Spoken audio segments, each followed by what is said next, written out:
Mukazi mukulu atategerekese mannya ya Simattusa okugajambula abasuubuzi b'omu katale k'e Kasubi oluvannyuma lw'ebigambibwa nti asangiddwa ng'afera omu ku basuubuzi bano. Ono ayisiddwamu empini ensambagere era ng'ataasiddwa abakulembeze b'akatale.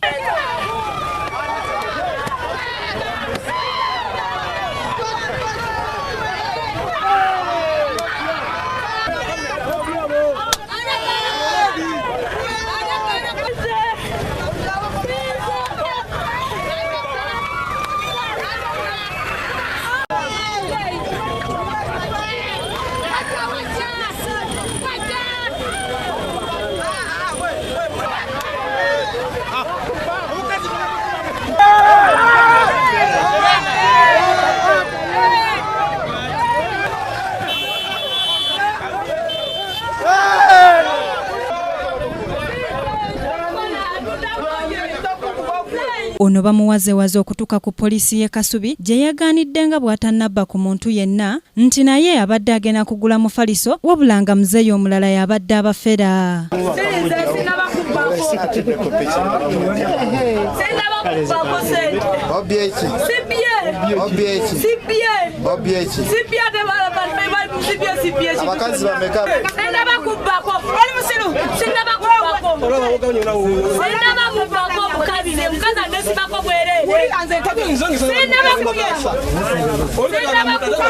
Ate ye gwe babadde bafera annyonnyodde engeri abantu bano gye babadde bamubbamu. Nakane wano twogerera mu bantu bajja tulaba tuddeko wabbali. Kati n'omukazi w'okutandika okugamba kale nze nakajja nkolera ka woteeri kange eyo nkolera kawaala nkolereyo ka woteeri kange gye kali naye kati njagala kulanga nange gula mufaliso.